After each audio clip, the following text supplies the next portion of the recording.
Hello, everyone, and welcome to the Bay Area Council's 11th Annual Lunar New Year celebration. My name is Jim Wunderman. I'm President and CEO of the Bay Area Council, and I'm joined tonight by our staff and our China team, Jennifer Zhou, who's Vice President of our China Initiative based out of the Yangpu District in Shanghai. And from San Francisco, our Director, Alex Ford. And Alex will take my place should anything happen to my internet connection or if we have any of those issues. On behalf of all of us at the Bay Area Council, we wish you a very happy Year of the Ox. It's with great pleasure that I speak to you today after a difficult and tumultuous year, certainly for all of us. However, it's worth recognizing that amid the historical levels of suffering, it was also a year when we rediscovered a spirit of togetherness, of community, and of resilience.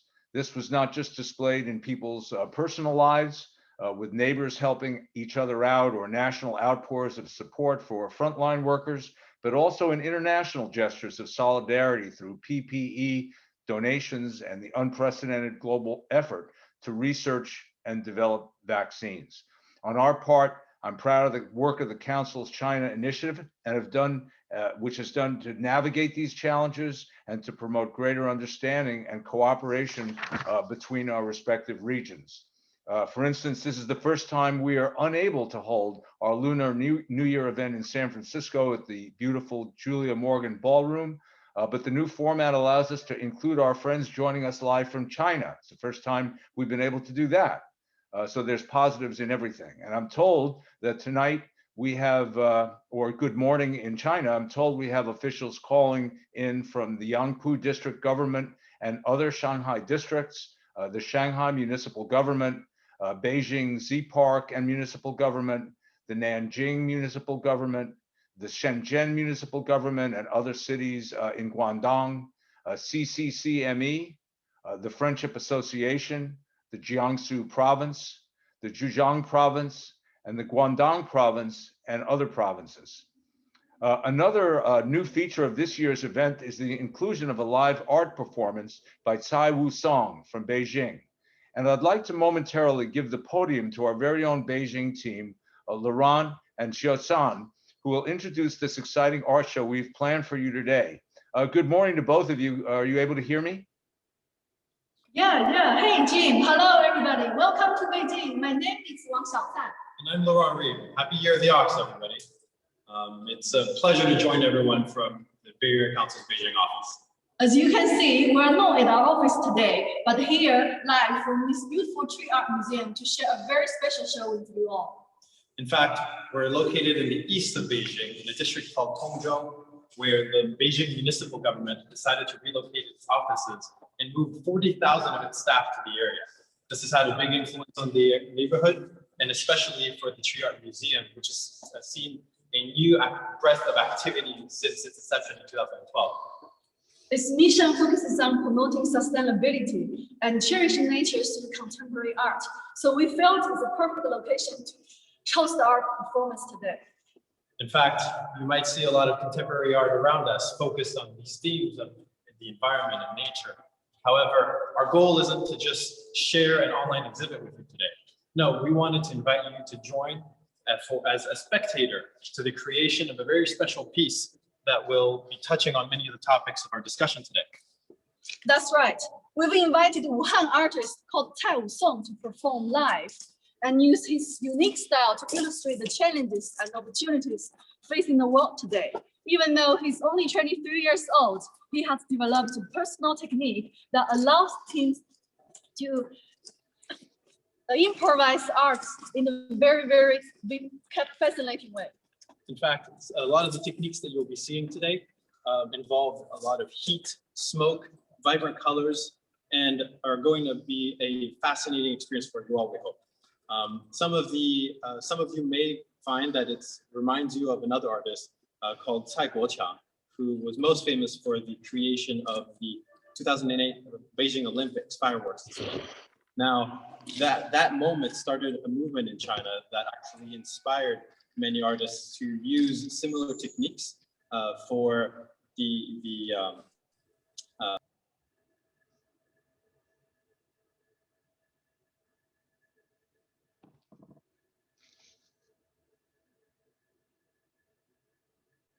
themes that reflect renewal and hope, especially from our recent struggles and subsequent transformations.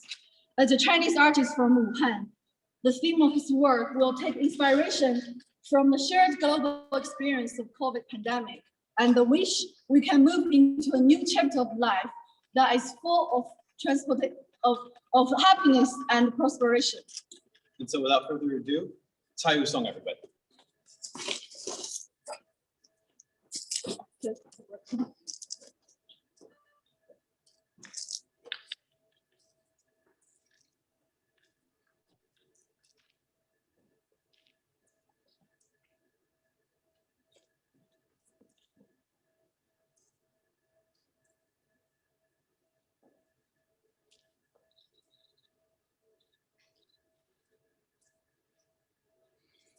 Okay, well, we have seen the beginning, and I'm very, very interested to see where Tsai will take us with this unique style. Thank you, Xiao-Chan and Laurent, for getting us started. And we will be checking back with our artists throughout the show to see how this develops. I'm very curious to see how it goes. So I guess this all goes to show that even during difficult times, we have a capacity to find creative solutions and unforeseen opportunities. For instance, at the start of 2020, our team stepped up to enable the shipment of tens of thousands of personal protective equipment to our communities. During a chaotic time for our nation, the Council's cross-border team vetted suppliers, visited manufacturing facilities, and worked with generous donors like the Jiangsu Provincial Government, Trip.com, and JD.com. In the US, we coordinated closely with the governor's office and our own local healthcare providers to make sure that PPE supplies were going to the places that were greatest in need, including some of our homeless shelters. In addition to these exceptional circumstances, we kept our commitments to international trade. The California Pavilion stood tall at the China International Import Expo in Shanghai for the third year in a row. We had a cross-sector group of companies overcome difficult travel restrictions with the Port of Oakland, the Sacramento Minority Business Development Agency, Royal Business Bank, and Mibo International participating in remote meetings and events via video conference. We're even innovating on this in 2021 by building an e-commerce platform to help bring more of California's unique and high-quality goods to Chinese consumers. But most important of all, we've maintained a steady heading for the relationship between our regions throughout the 13 years of our China program's existence. This in thanks in large part to our global network of dedicated leaders. And I'll start with our chair of the Bay Area Council, Mary Huss, the publisher of the San Francisco Business Times and Silicon Valley Business Journal, as well as with our China Committee co-chairs, Florence Fang and Kevin Xu. As well as a Bay Area Council member supporting of our work. Many of you have been so involved, and we're so grateful for your efforts, as well as our friends and partners in the Yangpu District of China and the Gulou District within the city of Nanjing, who for almost a decade now have played an essential part in our efforts. They've displayed a dedication to subnational relationship that emphasizes understanding and collaboration, especially on global issues that affect us all, like health and climate change. This is an endeavor that our guest of honor tonight, former Governor Jerry Brown, realizes very well and will be speaking about later. And so it is with this spirit that I welcome our participants from both sides of the Pacific. During this year of the ox, we would do well to remember an animal which embodies patience, reliability, and trust, attributes that will serve us well as we climb our way out of this global pandemic and focus on the fight against climate change. Let's just take a moment to thank our sponsors that make this event possible. Deloitte and the Hong Kong Economic and Trade Office support our work regularly, and through their actions demonstrate the importance they place in the development of positive subnational ties. And I also want to thank the Asia Foundation for its help to promote this event. Every day, one of these organizations, and each of the speakers you'll hear from shortly, fulfills a really important role in bridging our divides and developing our mutual understanding. And now I'm excited about presenting our upcoming speakers. Each person you're going to hear from today, great people all, represent the diverse heritage of our region and is a leading voice in the Bay Area's Chinese and Asian American communities, especially given the recent spike in racial attacks against Asians in our country, the United States. It behooves us all to listen to their experience and the guidance for compassion and understanding. Our first speaker tonight is a very good friend who you all know well, celebrity chef Martin Yan. He's a master cook who is a television host and a Chinese American icon since Nixon's first visit to China in the 1970s, knows better than anyone that one of the best ways to bring people together is around food. Please take it away, Martin.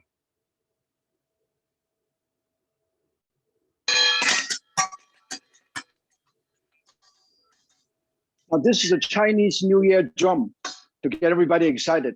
I'm Martin of Yan Can Cook on public television. Thank you so much for a very special honor to be with you tonight. I'm especially honored to occupy the same cyberspace with Jim and former Governor Jerry Brown and my friends in Oakland, Miss Jerry, and I may say, speak for all California, we all miss Jerry. You know, thanks to the foresight of the Bay Area Council, we were celebrating this Zoom event at a most opportune time because we have been locked down and this is the beginning, right? I'm going to show you something very symbolic. During Chinese New Year or Lunar New Year, every single Asian restaurant, Chinese restaurant will have this dish, lettuce wrap. Now this is lettuce. Lettuce is sang choy. You say gong hei fa choy. Choy means wealth. I'm offering good luck and good fortune. Very simple to do. I cut up some chicken. You can use seafood, you can use chicken, ground meat, all kind of vegetable. This is just the color of jewel, like a treasure box, all kind of stuff. Carrot, red bell pepper, onion, purple onion, yellow pepper, all together, very colorful. And all you have to do is put a tiny, tiny bit of oil here. Now, very healthy cooking. And a tiny bit of garlic. You see how to mince garlic? Mince garlic, done. Okay. How do you mince ginger? Mince ginger. Mince ginger, done. When this is done, you put this right over here and you stir just to show you everybody can do this. Food. I consider myself a food ambassador. You know, food has no international boundary. Food brings everybody together, just like the Bay Area Council. We bring everybody together. In the Bay Area, just like the rest of the country, it just emerged from a dark, challenging, difficult year. And then by now, it is a new year, a new Lunar New Year, a new dawn of a new day. The year of the ox is the new beginning for everybody. And that's the reason why we would all do this. Wow, look at that, nice and clear. And then I put the rest of the colorful treasure. Oh, look at all this treasure. And then look at that, look at how beautiful. This is gonna be so amazing. Okay, fireworks in the kitchen, you know. Food brings everybody together. We covered this up a little bit. Now talking about Chinese New Year, look at that. In every single household during Lunar New Year, every single restaurant will have pomelo. That means abundance, plenty for supply. Always have tangerine in the color of gold. When you visit friends and relatives or neighbors, always bring gold to bring good luck for them. And then you have sweet candy, New Year candy, lotus. This give you a symbol of new beginning, a sweet beginning, okay? Now, this doesn't take too long to cook this, okay? The wonderful thing is the Bay Area Council, in a true sense, is also a bridge. It has a unique mission to promote our diverse business community to the rest of the country and to the world on both sides of the Pacific, you know, sister city, San Francisco and Shanghai, sister city. But Shanghai and San Francisco has a lot of friendship city. And that's the reason why it's so wonderful. In fact, this year, 2020, was a small setback in a long scope of things. And my computer savvy friends have taught me a new trick. And then, wow, look at that, beautiful, it's done. All I have to do is put a tiny bit of hoisin sauce here, put a tiny bit of Cajun spices, make it easier, make it very East West and Cajun spices because I love hot and spicy food. When this is nice and done, look at that. I'm going to tell you, this is so easy and it's so colorful. This is a dish by itself. Okay, look how beautiful. Look at how beautiful this is. Okay. Now talking about savvy. Now this is how you serve it. This is individual serving. Okay. Individual serving, all you have to do is put it right over here with a tiny bit of hoisin sauce, put it right over here. This is how wonderful this is. And then you have a lot of people, and then you put it right over here. Oh, look at that. This is so beautiful, unreal. And this is the big portion. So today I have prepared a wonderful dish. No, I'm saying the computer savvy friends tell them, when I'm stuck working on my computer, just push restart. This year, the Ox is just like a restart button. I'm sure Jim and Governor Brown would agree with me. It is time to go bullish the year of the Ox. A great beginning. Everything is rejuvenated, re-energized. I'm here to make sure everybody is having a good time to celebrate Asian New Year and Chinese New Year.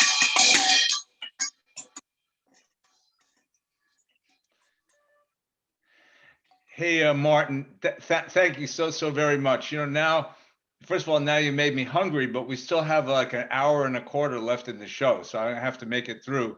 And you make everything look so easy. I think I'd still be mincing the garlic and the ginger if it was me up there. But I'm going to try it. I want to learn how to do it. But thank you for your leadership and your generosity, not just tonight, but with everything that you do in the community and globally. You're a tremendous leader, and you're a really decent person for doing this. I really appreciate your friendship. So thank you so much. Okay. 恭喜發財，恭喜發財。Thank you. Next up, we'll hear from a tremendous leader, California State Controller Betty Yee, who's been working tirelessly to help our state navigate through this difficult period.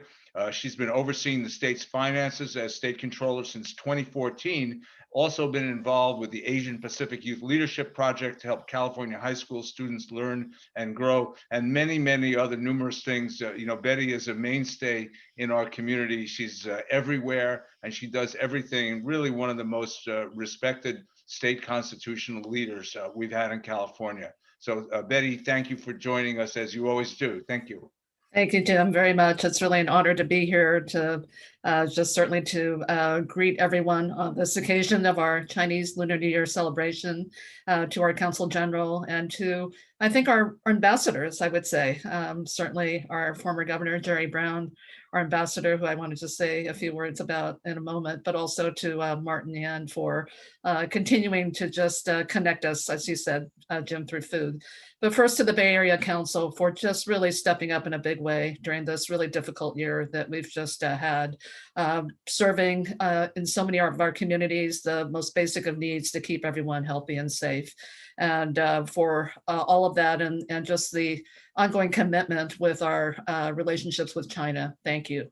This has been a time where obviously, California has been challenged, as has every part of the world.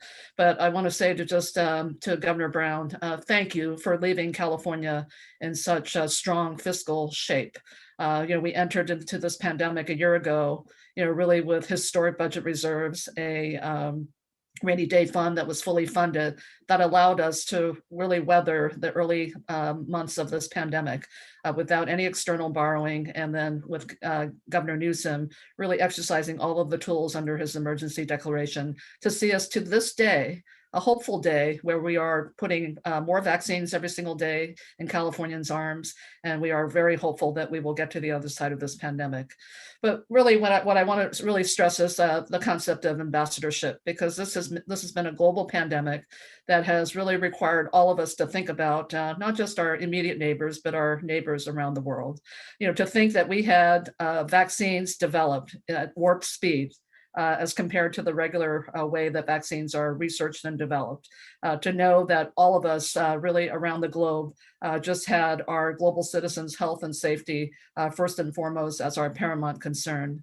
And to know now that when we rebuild this economy and our future, that our partnerships are so important. And that's where the Bay Area Council, I think, really has led and has excelled in terms of our ability to think about an economy and new possibilities, particularly in the space that Governor Brown is leading with, and that is in the whole area of climate change and being sure that we are being just responsible global citizens as we rebuild this economy and protecting our environment.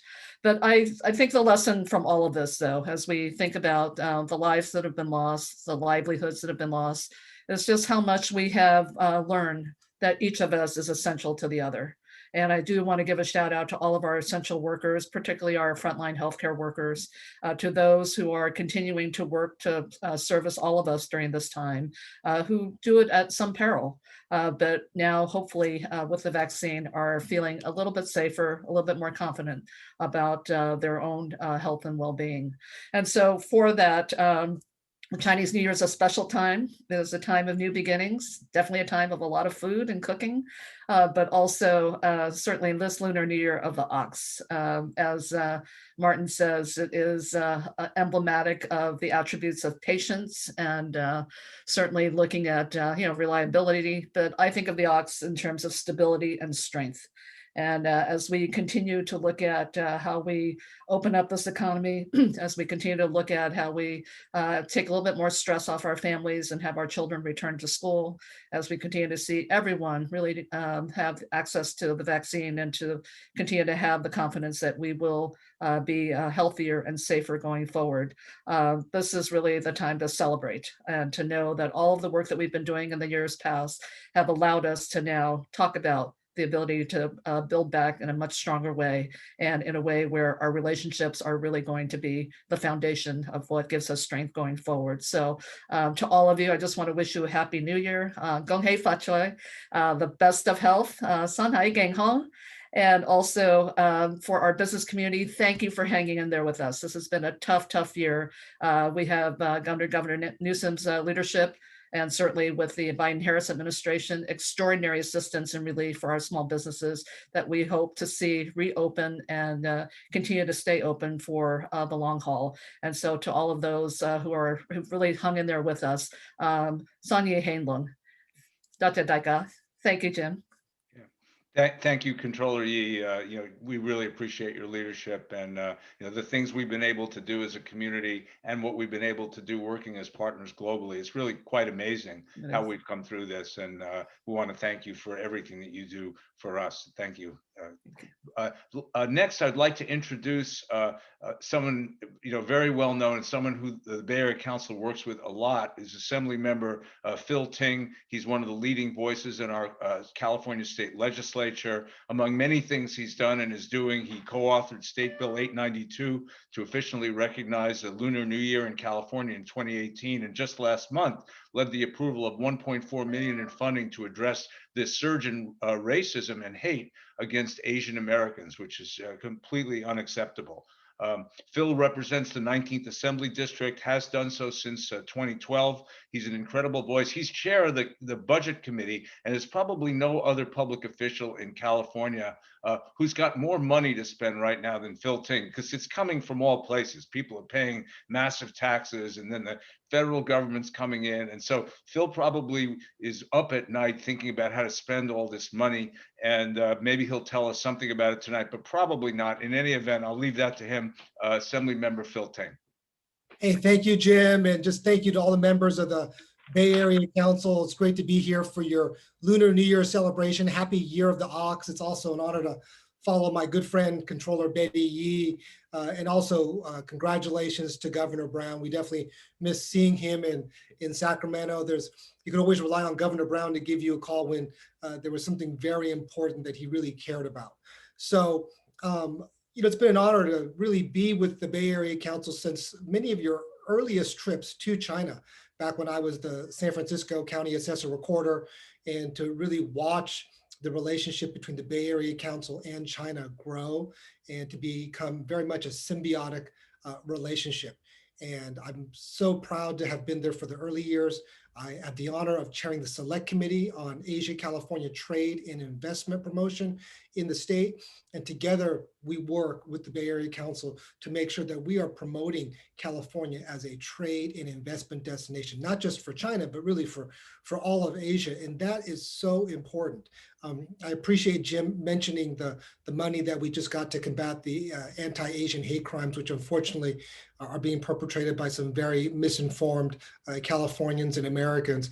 But it's really the relationship that we have with the Bay Area Council and so many business leaders who stand with us, stand with our API community and say, this is absolutely not right. This is not reflective of our Bay Area. It's not reflective of our state or our country.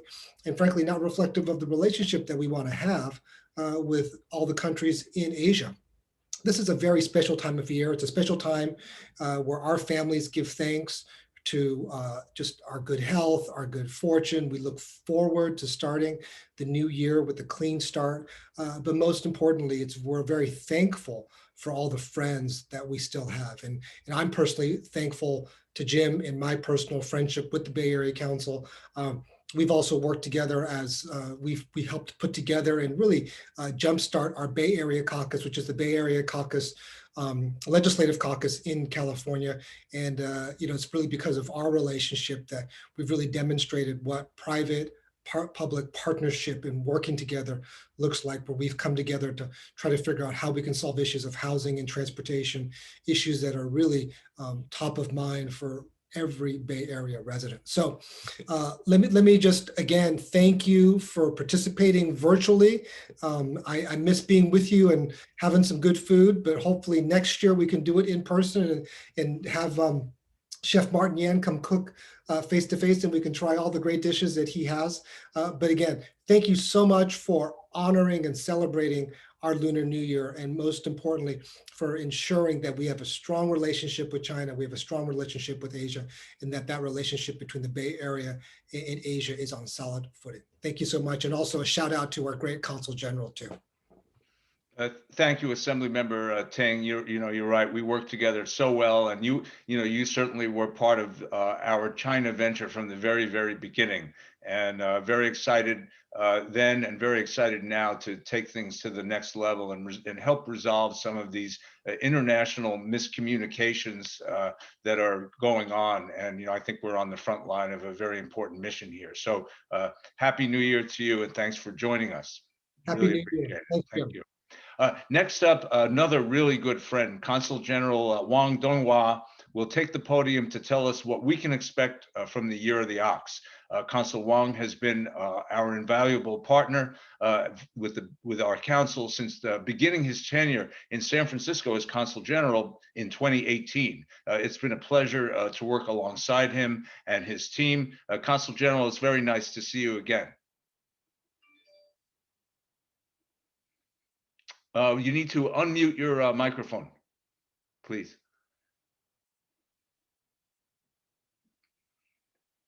It's still muted.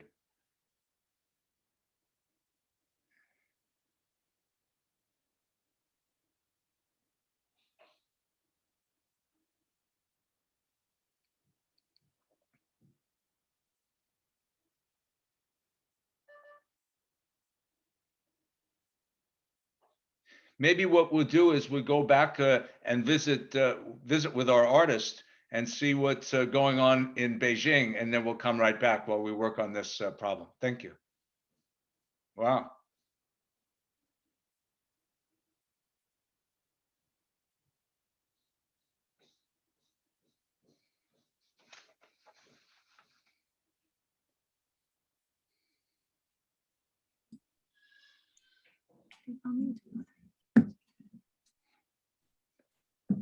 What is Sai doing? I'm not sure, but it certainly looks very cool.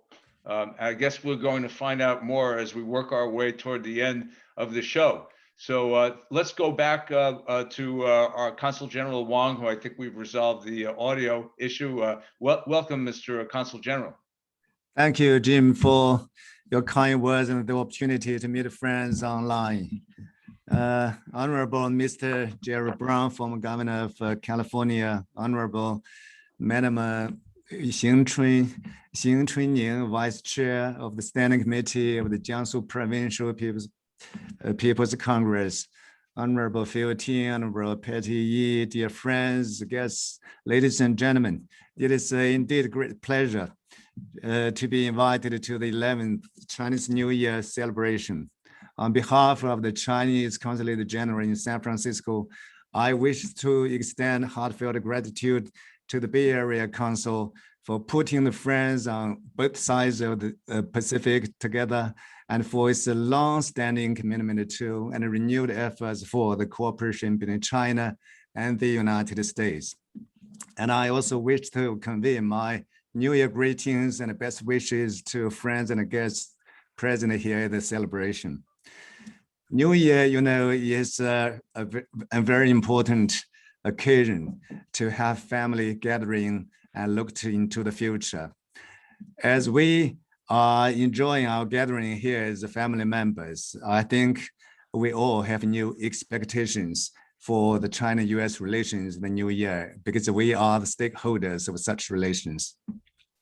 Unfortunately, the China-US relations has found itself left in the most difficult situation since the diplomatic ties as a result of the policy of maximum, pressure on China. But such policy has severely disrupted the cooperation between our two countries and inflicted untold pains on our two peoples.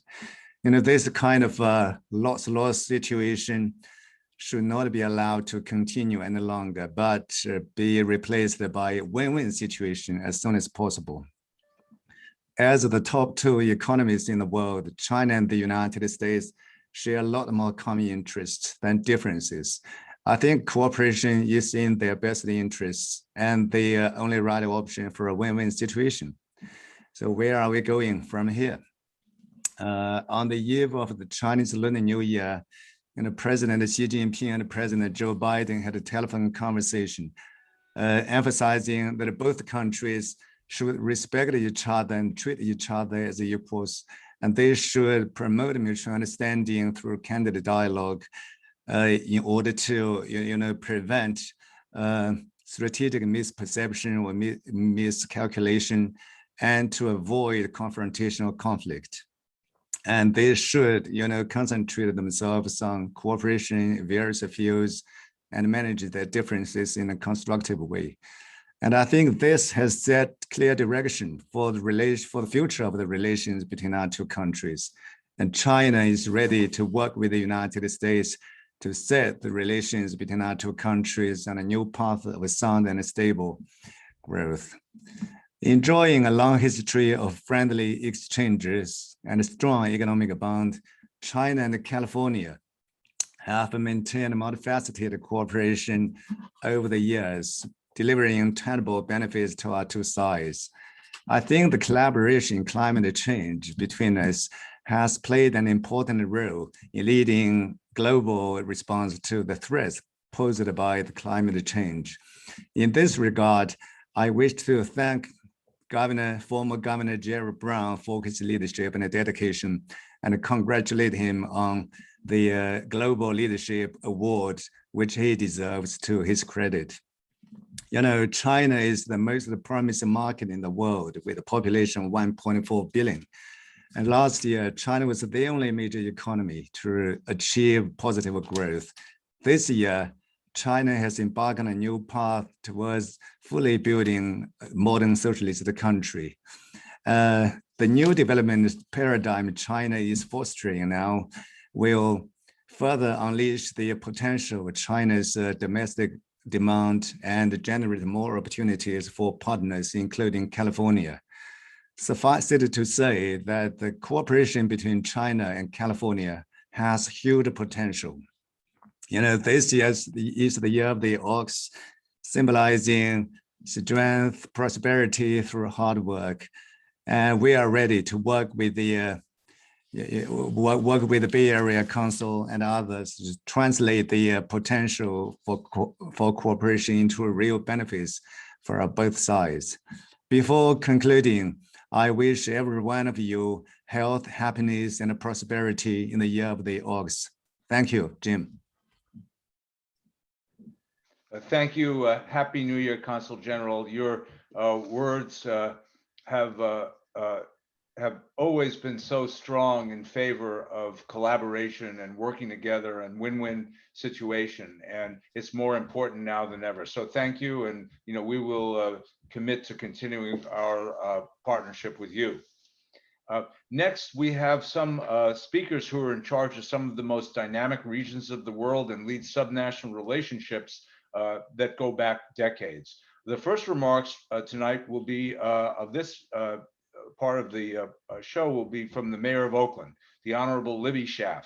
Mayor Schaaf made her first trip to China with the Bay Area Council in 2019 and has been resolutely seeking ways to help her community with the bonds formed on that trip. Let's hear from Mayor Libby Schaaf.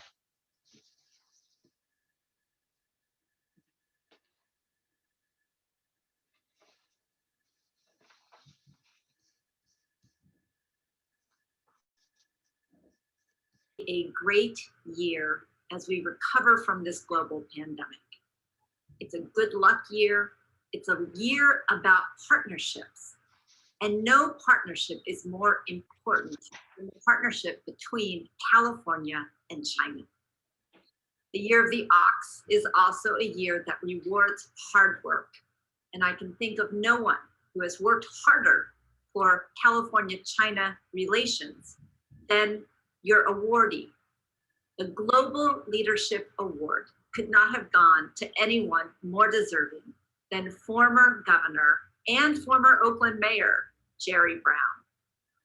Governor Brown, on a personal note, you have been a fantastic role model and mentor to me and to many political leaders. You've demonstrated how we have to reach outside our boundaries and see our interdependence, and how our relationship with the great country of China and the great state of California can be good for business as well as for our planet's future, as you have always advanced the importance of addressing climate change on an international level, and doing that while enhancing our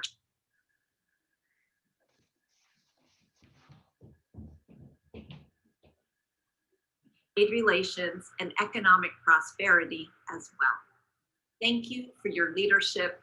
The Global Leadership Award is well deserved.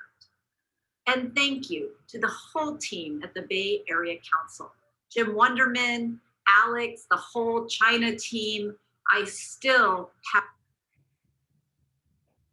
have such fond memories, even though you worked me very hard with our trip to China and all the great relations and agreements we entered into, including renewing our great friendship, both as sister cities and as sister ports with Dalian, China. This year has shown us more than ever that we are an interdependent world, that our nations, that our people must work together to achieve our prosperity and health, as well as to beat this COVID-19 global pandemic. The Bay Area Council and your work in China has been such a shining example of what a bright future can look like. Thank you so much. May this year be filled with prosperity and health for all.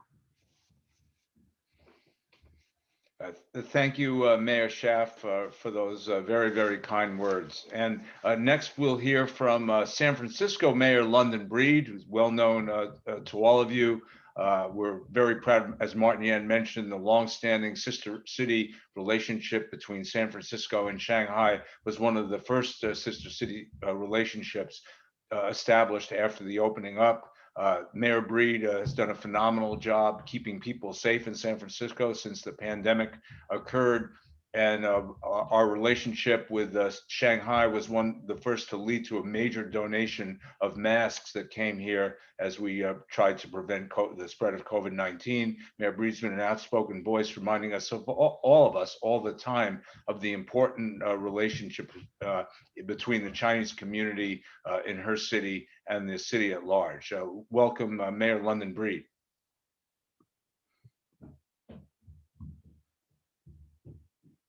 Hi, I'm San Francisco Mayor London Breed. It is my honor to join the Bay Area Council in celebrating Chinese New Year together. I want to begin by thanking Jim Wonderman and the entire Bay Area Council team for your years of hard work in keeping a strong relationship between our region and China, and for recognizing those in our community who have led the way in promoting cultural, educational, environmental, and economic exchanges. It feels like just yesterday that I had the pleasure to present the 2019 Global Leadership Award to Ms. Florence Fang for her lifetime dedication to serving our Chinese American community and her contributions that impacted our city in many great ways. Last year, we honored our US Senator Dianne Feinstein, who established our sister city ties with Shanghai 42 years ago when she was mayor of San Francisco. And I want to offer my sincere congratulations to former California Governor Jerry Brown for establishing the California-China Climate Institute at the University of California, Berkeley to combat climate change together. While we might not be able to see one another in person, I am grateful for your partnership as we address this global pandemic. I want to especially recognize our sister city of Shanghai, along with many other Chinese cities and organizations that contributed personal protective equipment to San Francisco early in the pandemic. And I look forward to continuing a strong relationship among people of the two cities for years to come. We know that the Year of the Ox will bring us the much needed health, safety, and prosperity, especially as we are on the road to recovery. I hope you continue to stay safe and healthy. Happy Chinese New Year. Thank you, as always, Mayor Breed. Our next speaker is a very, very special guest joining us from Jiangsu to commemorate the 10th anniversary of the Jiangsu, California sister state province relationship, one that was initiated by Governor Jerry Brown himself. Since then, Jiangsu, as one of the wealthiest, most successful provinces in China, has become a key partner for many of our subnational efforts. It is my great pleasure to welcome the Vice Chair of the Jiangsu People's Standing Committee, the Honorable Xing Shunning, to address us tonight on our Lunar New Year celebration, the Year of the Ox.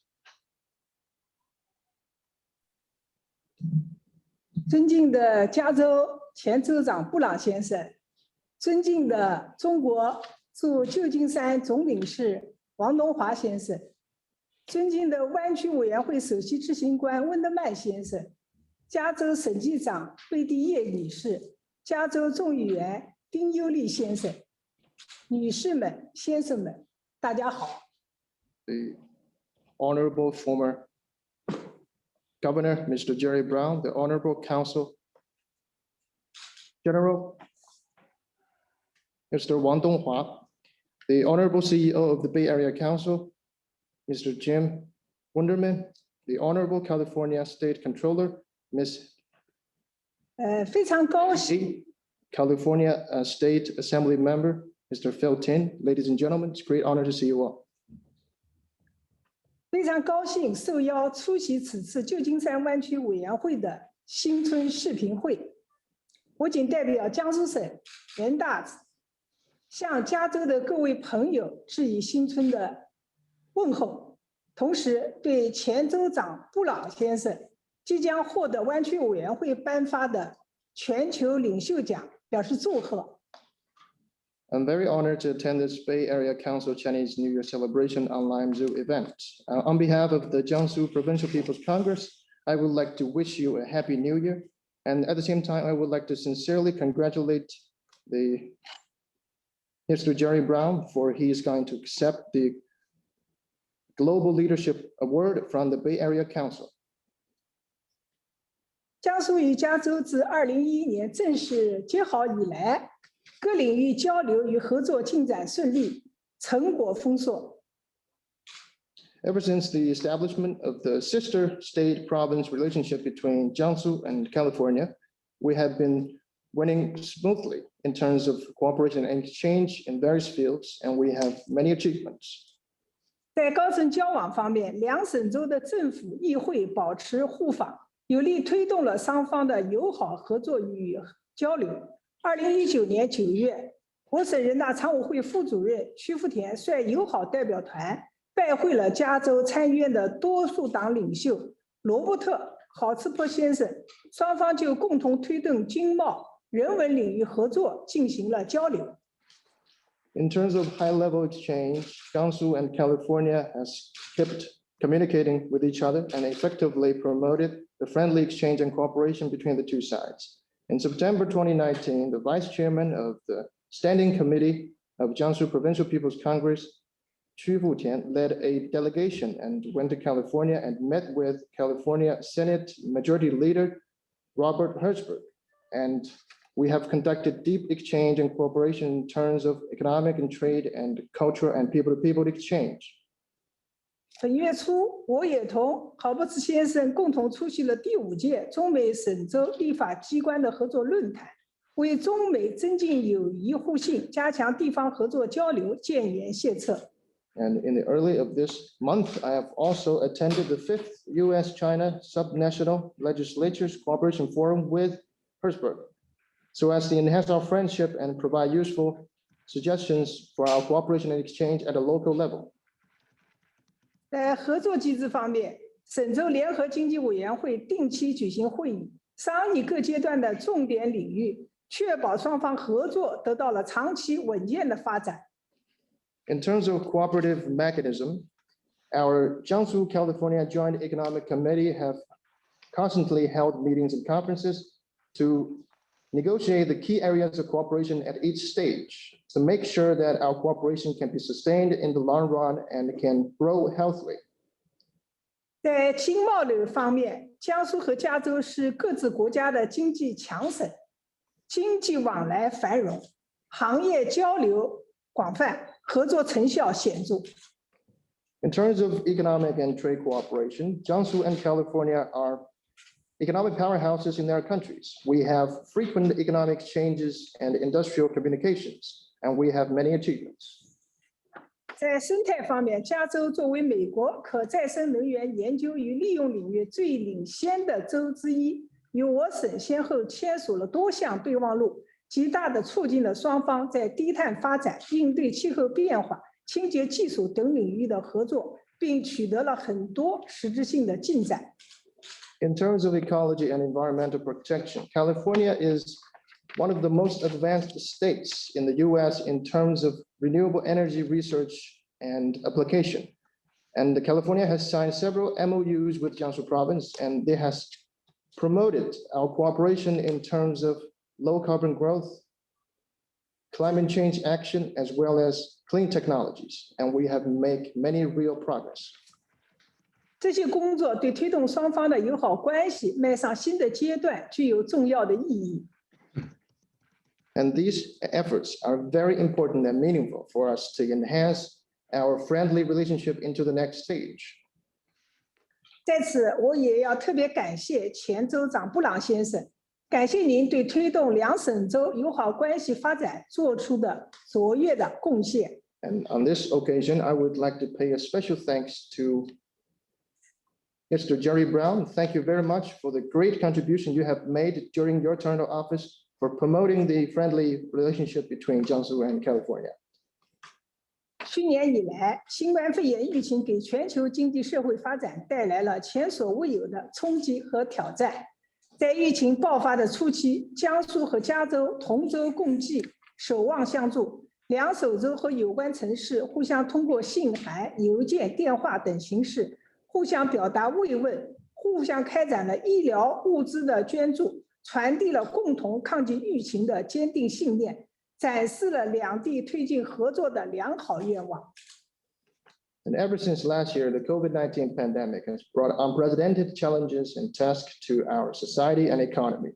In the early stage of the pandemic, Jiangsu and California really helped each other, and cities in Jiangsu province and California really expressed solidarity with each other via letters, emails, and telephone calls. And they donated medical supplies and PPEs to each other so as to share the common spirit of fighting against the COVID-19. This also demonstrates the goodwill to promoting a good cooperation between the two sides. 加州还积极参与了加州政府主办的中美环境、气候视频对话会等活动，与加州在线开展经贸、环境等领域的交流。在极不平凡的1年里，双方的交流与合作不但没有停滞，而且日益广泛和深入。Jiangsu has also actively participated in activities held by California, such as the China-US Environmental, Climate and Green Recovery online Zoom meeting, so as to conduct economic and trade as well as environmental exchanges with California online. In this very eventful year, our cooperation and exchange did not stop, but expanded. 这一切都预示着两首州友好关系将迎来新的篇章。2021年恰逢江苏与加州正式缔结友好省州关系10周年。All of this are showcasing that our friendship will open a new chapter. The year 2021 marks the 10th anniversary of the establishment of sister state-province relationship between Jiangsu and California.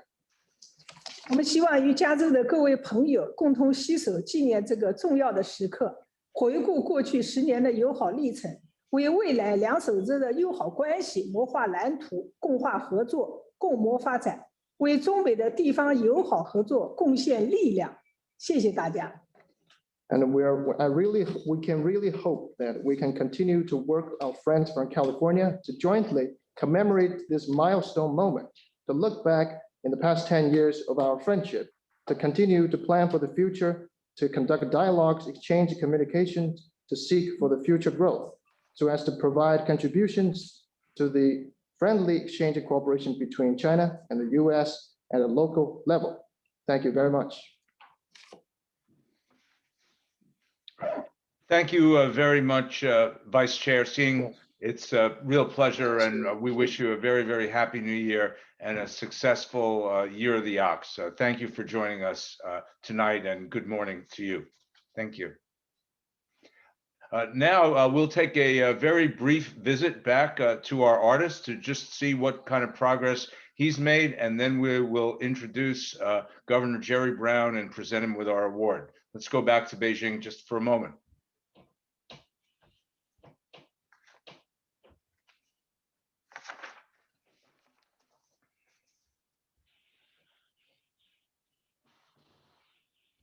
Certainly looks like interesting things are happening. Okay, please wait for us to the end of the show and we will see the work in its finality. But now it's time to introduce our keynote speaker and award winner tonight.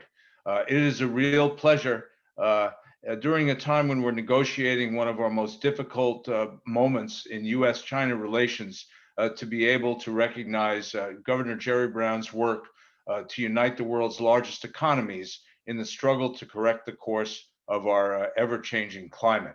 Over the last 10 years, Governor Brown has made some very, very important strides in subnational relations with China that have opened the door for businesses and nonprofits like the Bay Area Council.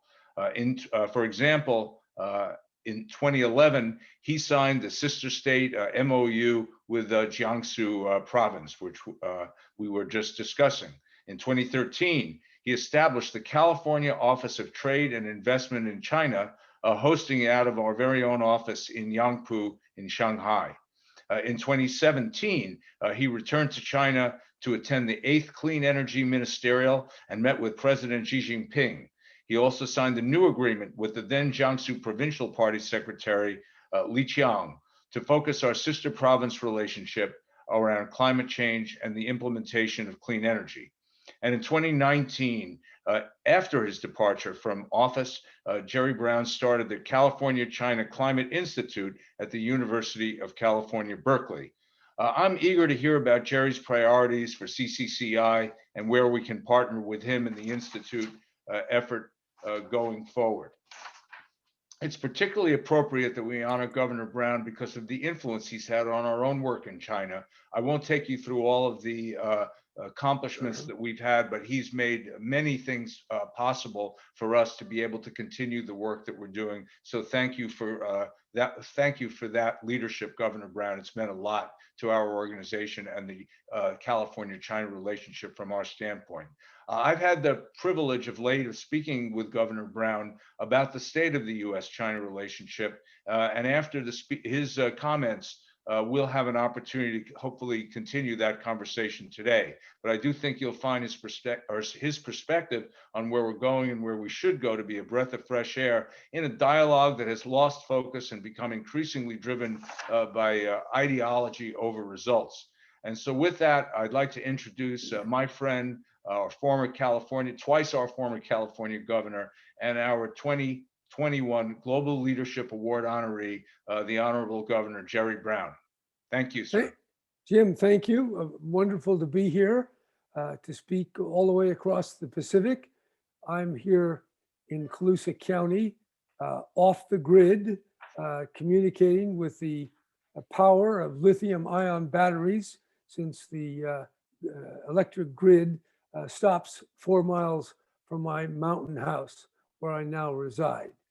And it's a wonderful opportunity to see people through video, through this communications medium from so many places in China.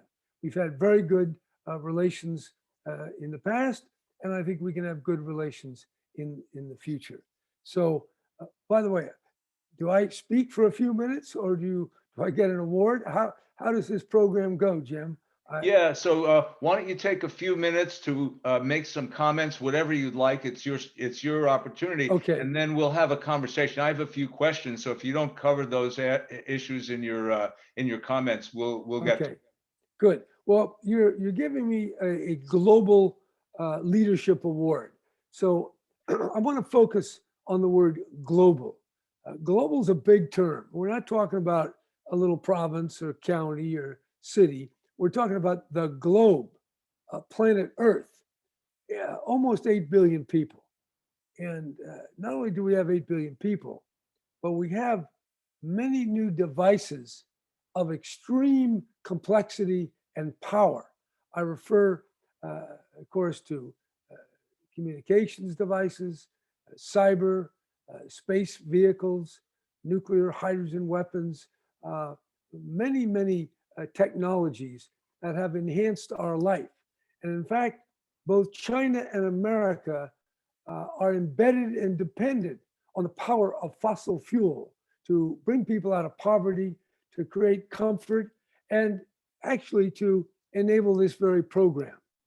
So we are faced with great privilege and prosperity coinciding with great problems. And as a matter of fact, great poverty in many places in the world. So when you say global leadership, that's quite a concept to get your head around, because the globe, the planet, is so large. So I want to take it to another step, that instead of just global, I want to talk about planetary. And I want to talk about planetary realism. Realism is a doctrine, an idea, a practice that wants to stand where we are, look clearly at what the facts are, look around, see what is, look at what America is, what China is, what's going on in the world. And if we do that, certain conclusions will follow. This is not the 19th century, where we had less than 2 billion people in the world, where we didn't have the weaponry and the technology and even the use of fossil fuels that we now have. So we're in a new age. And when we talk about the China-US relationship, you can see a lot of problems. There's a lot of negativity there. But let's be clear, our relationship can get a lot worse. So we are challenged to understand where we are, what the opportunities are, and what the dangers are. That's why I use the term planetary realism to notice what's going on. The virus affecting people not just in China and the US, but in Africa, in South America, in Europe, in Asia. And we have an interest. When I say we, all the people in the world have a common interest. There's a national interest, and China will protect its national interest. And America has a national interest. But there's also something called a common interest that flows from a common vulnerability. If the virus is not contained, it will mutate. And not only will it mutate, but there will be other viruses. And so we on planet Earth have to find ways, technologies, research to be able to contain this virus and other viruses. And not just for China, and not just for the US, and not just for Europe, but for all the people on the planet. To do that, we can't just have competition. Competition can be good. It can be very, instrumental in causing faster innovation. But we also need cooperation. Cooperation on the science, on the technology, and on virus distribution. But that's not all. We also face common vulnerability from climate change. We face common vulnerability from nuclear weapons that could be used, not necessarily in anger, but by mistake, and could have devastating consequences. And I say that the doctrine of planetary realism is look at your ideas, your feelings, your values, your prejudices, but then stand back and look at the whole globe, be global, and have a sense of what the planetary situation is. And that's really what we face at this particular time in our history. It is possible that the US-China relationship just gets worse. And as we build more and more weapons, they're used by miscalculation, by accident, by software breakdown, by misunderstanding, by anger, whatever. The number one goal for any kind of global leadership is to build bridges, not to overlook, whitewash problems. America sees the world very differently, sees China differently than China sees itself or that China sees America. But that's not a reason to make things worse. It's a reason to talk more, to probe more, to have real dialogue by the states, by California and Chinese provinces, by other American states, by our two presidents, by our intelligence agencies, by our military, by our diplomats, by our politicians, by our professors. We need a full-scale engagement between China and the US at all levels. Now, I can tell you at the California level and through the California-China Climate Institute, I will and am working with my Chinese counterparts to forge understandings and overcome problems. That's what global leadership requires, a sense of profound planetary realism. That's what we have in store for us. And the Bay Area Council, in its own way, makes a solid contribution. We need connections. We need to find a way to talk before things get worse. And they could. In fact, there's some strong indications that they're getting worse. And therefore, we have to be patient. We have to understand that people in America, first of all, don't agree with themselves, and people in America and China don't agree. And who's right? How are we going to tell? Well, I think the key is to listen to what those in China are saying, and ask and demand that the Chinese listen to what we're saying. And if we listen and we understand, we're certainly going to conclude we don't want to have a nuclear blunder. We don't want to have that. We don't want to have climate so disruptive that we all suffer, whether it's China from the Himalayan drought and the flooding and the disruptive climate, or the rising climate, or in California with the horrible fires that we're now experiencing. Nor do we want to see the virus get out of hand by mutation or the next virus. We want to work together in a planetarily realistic way on common problems: the virus, nuclear danger, climate change, cyber rules and norms, and space, and making the space technology work for all of us. That's enough. That's climate and that's global leadership. So that's my goal during the years that I will be working.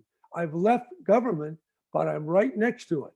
And with me, Mary Nichols from the Air Resources Board in California, an expert in climate policies, great familiarity with China.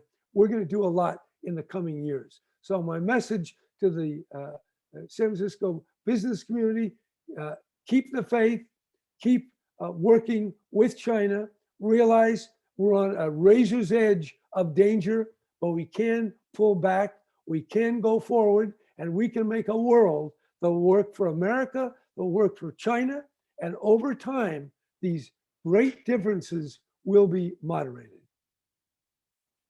Thank you. Thank you very much, Governor Brown. And I think just from your brief comments, the folks in tonight's audience can understand why you're the recipient of this award. And your leadership, I think it's more important now than it's ever been before. And we're very excited to have you make the commitment to the new institute. And we want to help any way we can. Let me ask you a few questions, so maybe you can expound on some of the issues that you raised. So from a big picture perspective, what do you think America's goal should be for its relationship with China?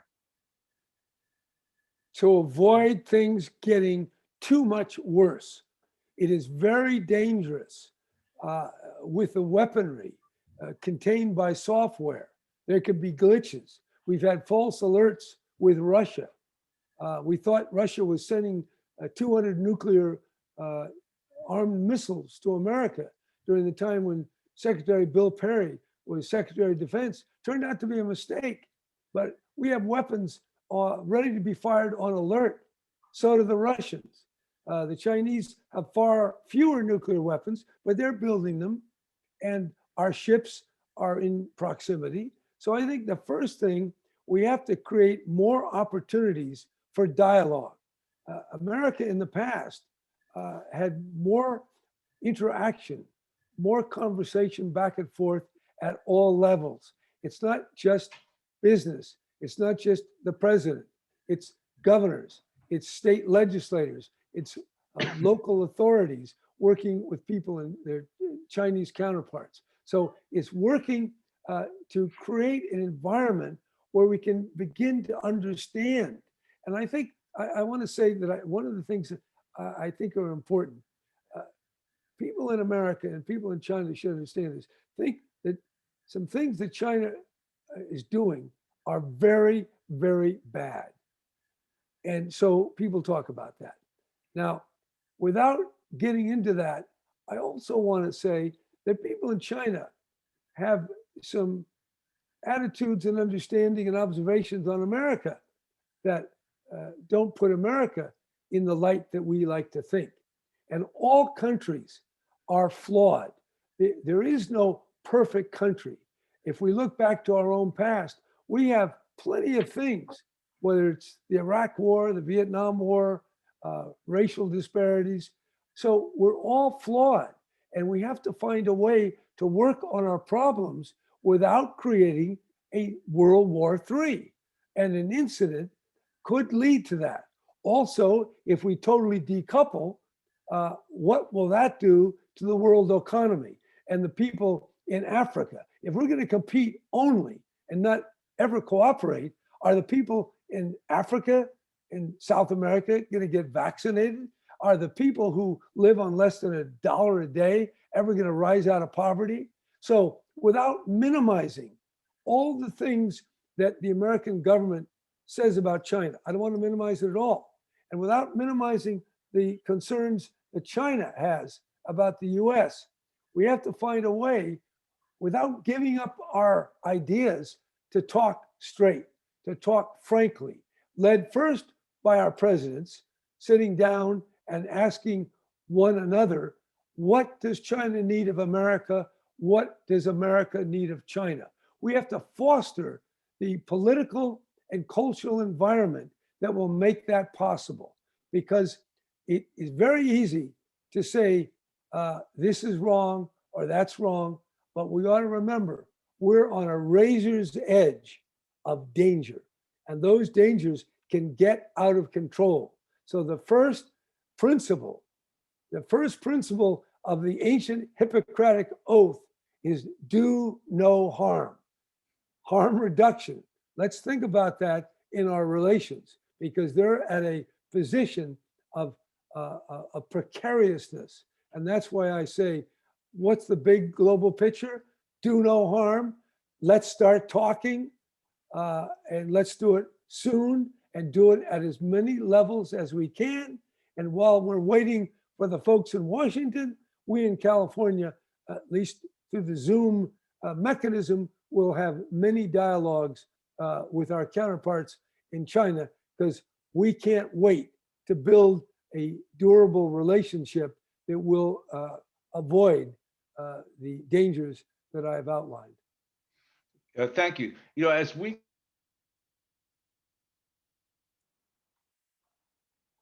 got into the relationship with China and started learning and receiving delegations, it was very exciting, and we were looking at it from a very positive perspective. What things can we make happen between the two? And each of these countries brings tremendous assets and attributes to the table. So on the positive side, if you're having a conversation with President Biden or President Xi or both, what would you suggest in terms of the ways that we could work together on, to actually, create a society, societies and a world that's even, greater than the sum of the two parts? Wait, are you asking what we here in the Bay Area can do? Oh, What President Biden and President Xi could do if they sat down and talked about it? Yes, the latter.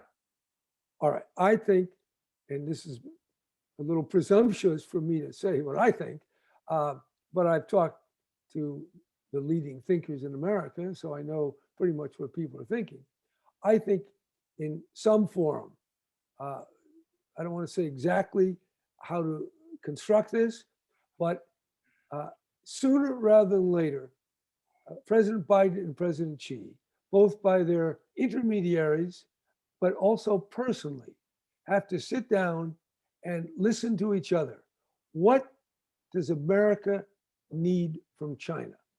What does China need from America? What is the modus vivendi? Those are two Latin words, means method of living together. That's what is incumbent upon these two great powers. It's true militarily, it's true with respect to the virus, respect to climate, with respect to the economy. And there are profound and apparently growing differences.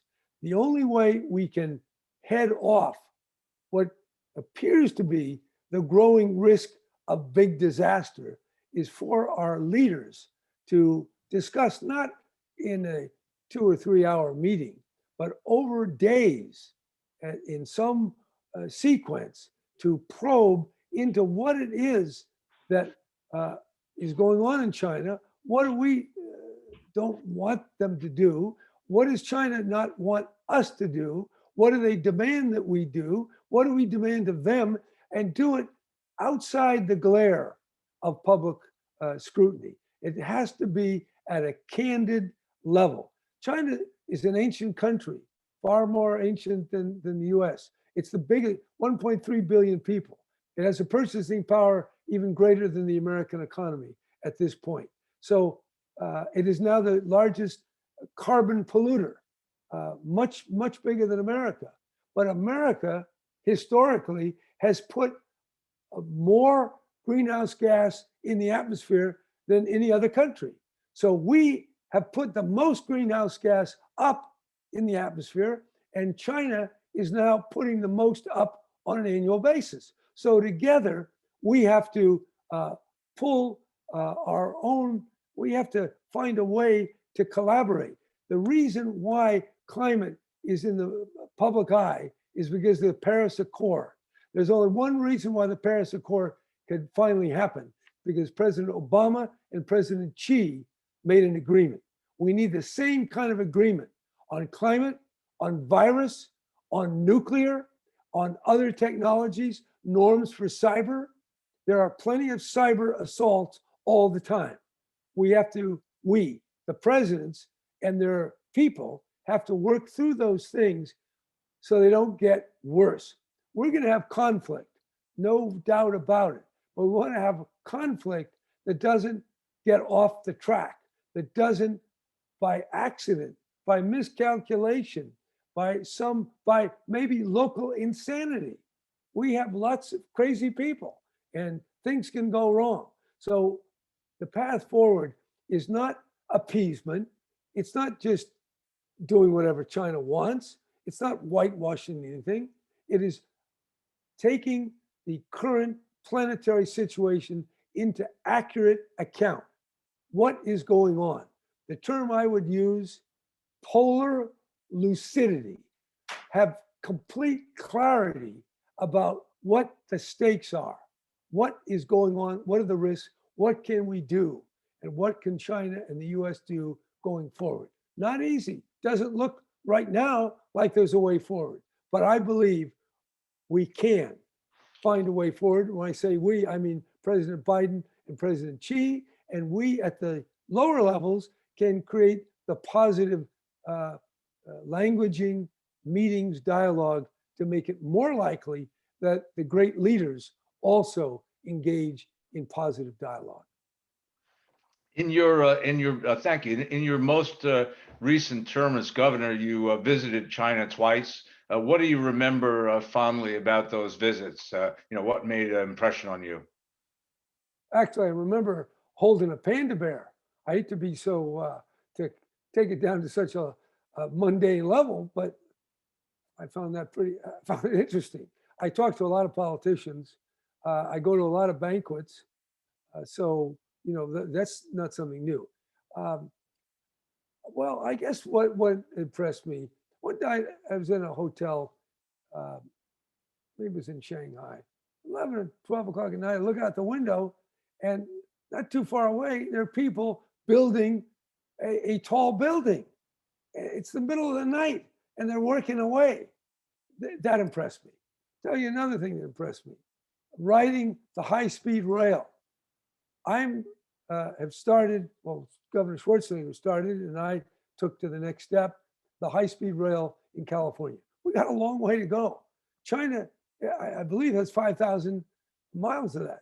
America can do the same, and I believe President Biden is going to make that investment. So riding the high-speed rail impressed me. Also, though, a third thing, I saw certain towns out of the window of the high-speed rail that didn't look like there were many people in them. They kind of looked like ghost towns. So I wasn't quite sure what that was all about. So there's a lot of stuff here. And by the way, what I see and hear is relatively trivial. What is important is what's going on in China, what's going on in America, and how can we work in a way that doesn't make things worse and actually make things better for the rest of the people in the world. And being so powerful, the US and China have a deep obligation to those who have less power. And I'm talking about people in Asia, in Africa, in South America, in many other places, the Middle East. So there's a lot we could do, but getting there is going to take clearing away a lot of stuff. And China's going to have to listen, and I think we'll have to make some real changes. But I think the US is going to have to do the same thing. So we're not on a sustainable path at this moment. But I don't believe there's anything fundamental that prevents China and the US from getting on a better track. And talking with some of the smartest people in foreign policy in this country, I know there are people who agree with me. I also know there are people who don't agree with me and would like to ramp up the hostility to an even higher and and more intense level. That would be tragic. Yeah, I recall on one of the visits we took to China, we were in a small district outside of Shanghai, and we were late. Our delegation was late, and there was some frustration. And I was talking to with an interpreter to one of the local district officials, and I wasn't sure whether we were getting on well. And I mentioned my father's service in World War II, and he stopped on the dime, and he turned and he looked in my face, and he said, "We in China will never forget what the US did to help China in World War II." So my impression from that and other encounters I've had is underneath it all, there's actually a lot of belief in China in the meaning of the United States. And I think anyone who understands the history of China and what's been done since the opening up and the accomplishments that have been made. You mentioned the high-speed rail and the infrastructure that's been built and the investments of the people to lift people out of poverty. If people but knew that, I think in America would understand a lot better that even though we may have a lot of differences, we have a lot of common interest. And I think with the climate, we have one of the most important interests that we could have, because the future of the world is at stake, and at least now we're sort of on a common destination there again, which is good. So I think this has been a really healthy conversation. Again, your leadership is really important, I think, at this time, and you've laid out why maybe it's even more important than folks listening were thinking. And I'll just ask you to make maybe a final comment, and then we'll check in and see what maybe our artist has solved all of this for us through his art. But Governor Brown, thank you. Well, I'll just say this. Way back when Mao Zedong was the leader of China and Richard Nixon was the president of the United States, no one would have imagined that Mao Zedong and Richard Nixon would get together and begin the process of building a relationship. I would say today, the difference between President Xi and President Biden is not as great as it was back then between Mao and Nixon. So that would be my hope. We've overcome a big obstacle in the past.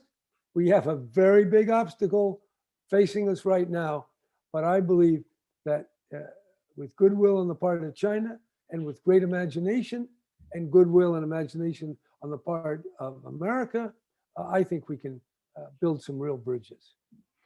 Well, Governor Brown, thank you very much for your leadership, and it's an honor to be. I wish I could physically present you with the award, but in these kind of situations, we can't do it. But we'll make sure that if you haven't, there is a physical award associated with this. It's not just words, so we'll make sure that you receive that if you haven't already. And I want to commit the Bay Area Council to working with you and the Institute. Please come to us for support. We want to be there to help, and your leadership has been invaluable. So thank you very much. And before we cut away for the evening, we would like to go back to Beijing once more for the morning to see what Mr. Tsai has for us. So let's go back to Beijing. Hi, everyone. Jim, thanks, and Jerry for the great conversation. We're just wrapping up here. It's going to take about another minute, and we haven't solved all the problems, but hopefully this can inspire some of us to continue working hard to do so. We'll be right back with some closing comments, and here is Tsai on his finishing touches. While we're finishing up the art, let me just thank you, Laurent and Xiaochan, and the China team of the Bay Area Council, Rufus and Justin, Karina, and of course, Alex and Jennifer in Shanghai. You guys are incredible. It's been an incredible ride with you as we've gone through this process over the years. And I must say, one of the things I miss the most is being able to visit China. It was a regular doing for a long time, and I can't wait to get back. We need to get past this virus so I can get on a plane and fly over the Pacific. Now, something different that I wasn't expecting is happening here in terms of this art project. So let me turn it back to you guys. I think something's happening.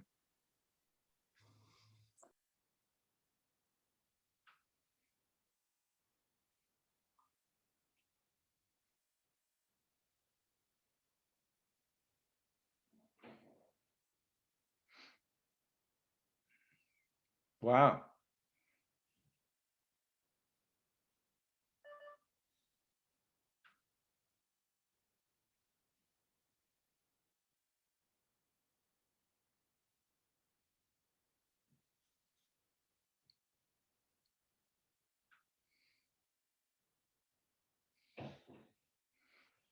Fantastic. The artist just provide a quick description of the meaning behind the painting and tell us a little bit about what his thoughts on the issue are. Please. 你可以向大家简单介绍一下这次你的创作吗？ OK， 没问题。这次我创作的主题围绕了一个词，叫做重生。那么最开始我是把这些能火药粉末捣碎之后，平铺到这个花碗上，然后这些粉末呢又象征了一个新的生命，它也象征了一些我们正在经历磨难的人们，通过这次新冠疫情，看到了很多不好的一面，所以最后我再用喷枪进行一个2次燃烧。 我让他们达到一个最好的一个效果之后，形成了一个美好的场面。So my creation today revolves around the keyword called reverse. I first ground gunpowder and then scattered them on canvas to symbolize those who suffered during the COVID-19 pandemic. Finally, I lit them up to form a new pattern of beauty. So what's the message behind this? 这次我主要想表达的点就是，我通过这次创作，我们在面临苦难、面临痛苦的同时，我们也需要去正视这些困难，然后通过历史的影子，让我们看到新的希望。我们也要学会去乐观的拥抱未来，这样才可以有一个更加美好的前进方向。 Starting with the powder, it transforms into flowers. There's a sense of ritual and a sense of renewal. At the same time of suffering, we also embrace new hope and new possibilities. Through the lessons of history, we shall all have a new understanding of life and the world. So let's recorrect and rebuild to make a better future. Thank you. Well said. Thank you, Shatsan. Thank you, Song. And thank you, everybody back in California. We hope to see you soon. Stay safe and 新年快乐. Thank you. Bye-bye. See you guys next year. Bye-bye. Thank you. Thanks, team. Thanks, Mr. Tsai. It's really wonderful and very hopeful, and we appreciate you bringing your creativity to bear with us tonight.